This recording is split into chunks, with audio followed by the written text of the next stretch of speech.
जय माता दी। आप सभी भक्तों पर माता रानी की कृपा सदैव बनी रहे। नवरात्रि के 9 दिन दुर्गा देवी के भक्तों के लिए बेहद ही खास होता है। इस साल शारदीय नवरात्रि की शुरुआत 3 अक्टूबर से हो रही है। नवरात्रि के 9 दिनों में माता दुर्गा के 9 स्वरूपों की पूरे विधि विधान से पूजा किया जाता है। नवरात्रि के दौरान माँ दुर्गा के भक्त उन्हें प्रसन्न करने और उनकी कृपा पाने के लिए व्रत, पूजन, हवन, पाठ और जाप भी करती हैं। मान्यता है कि नवरात्रि में दुर्गा माँ भक्तों के घर में प्रवेश करती हैं और अपने भक्तों से प्रसन्न होकर उनकी सभी मनोकामनाओं को पूर्ण करती हैं। आज के इस वीडियो में आप सभी जानेंगे नवरात्रि के पूरे 9 दिनों में माता के स्वरूप की कैसे पूजा करें जिससे आप माता रानी को प्रसन्न कर पाएंगे। साथ ही माता रानी को प्रसन्न करने के लिए कौन सा मंत्र आपको जाप करना चाहिए पूरे नवरात्रों में। आज की वीडियो बहुत ही खास है, आप सभी वीडियो को एंड तक जरूर देखिएगा। वीडियो पसंद आए तो लाइक, शेयर करें, कमेंट करें। चैनल पर नए हैं तो चैनल को सब्सक्राइब करना ना भूलें। साथ ही बेल आइकन को प्रेस कर लें जिससे आप सभी को व्रत और त्योहारों से जुड़ी संपूर्ण जानकारी देखने को मिलेंगी। शारदीय नवरात्रि अश्विन मास में पड़ती हैं जिसे काफ़ी धूमधाम से उत्साह के साथ मनाया जाता है। नवरात्रि में देवी दुर्गा की प्रतिमाएं स्थापित की जाती हैं और दशहरे के दिन माँ दुर्गा की प्रतिमा को विसर्जित किया जाता है। इस महापर्व के पहले दिन घट स्थापना की जाती है जिसे कलश स्थापना भी कहते हैं। नवरात्रि के 9 दिनों पूरे नियमों के साथ माँ दुर्गा की 9 रूपों की पूजा की जाती है और व्रत भी रखा जाता है। तो आइए जानते हैं सबसे पहले दिन आपको नवरात्रि के पूजा कैसे करनी चाहिए। पहला दिन माता शैलपुत्री का होता है। नवरात्रि का पहला जो दिन है वो माता शैलपुत्री को समर्पित होता है। देवी दुर्गा के पार्वती के स्वरूप में हिमालय के घर जन्म लिया था जिस वजह से देवी का नाम शैलपुत्री पड़ा था।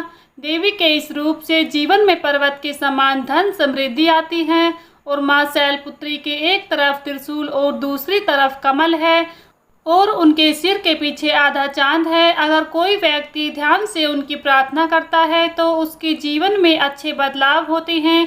नवरात्रि के पहले दिन माँ शैलपुत्री की पूजा धन, रोजगार और निरोगी स्वास्थ्य पाने के लिए की जाती है। इस दिन पीले रंग के वस्त्र पहनने चाहिए। हिंदू धर्म में पीले रंग का बहुत अधिक महत्व है जो जीवन में चमक, उत्साह और खुशियाँ को लाता है। इस दिन पूजा के बाद माता के चरणों में गाय के घी का भोग लगाने से निरोगी काया का आशीर्वाद मिलता है। माता का जो दूसरा दिन नवरात्रि में ब्रह्मचारिणी का स्वरूप है। ब्रह्मचारिणी की पूजा जीवन में सफलता के लिए और सिद्धियों को पाने के लिए की जाती है। माँ ब्रह्मचारिणी देवी का अविवाहित रूप है। इनके एक तरफ पास और कमंडल, दूसरी तरफ जप माला है।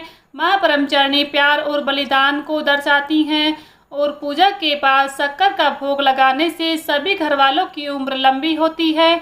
इसलिए माँ ब्रह्मचारिणी को इस दिन शक्कर का भोग लगाना चाहिए। साथ ही इस दिन हरे रंग के वस्त्र आपको धारण करने चाहिए। नवरात्रि का जो तीसरा दिन है वो माँ चंद्रघंटा को समर्पित है। माँ चंद्रघंटा बुरे कर्मों और पापों से मुक्ति दिलाती है। नवरात्रि के तीसरे दिन माँ चंद्रघंटा की पूजा की जाती है। इनकी पूजा से सकारात्मकता महसूस होती है। माँ चंद्रघंटा को दूध से बनी हुई मिठाई और खीर का भोग लगाकर ब्राह्मणों को खिलाने से वे सभी दुखों को दूर करती है। इसलिए इस दिन माता को दूध से बनी कोई भी मिठाई का भोग अवश्य लगाएं। चौथा जो नवरात्रि का दिन है वो माँ कुसुमांडा को समर्पित है। नवरात्रि के चौथे दिन दुर्गा देवी के रूप माँ कुसुमांडा की पूजा की जाती है। इस दिन नारंगी रंग के कपड़े पहनकर पूजा करने से माता प्रसन्न होती हैं और आशीर्वाद देती हैं। नारंगी रंग खुशी और सकारात्मकता का प्रतीक माना जाता है।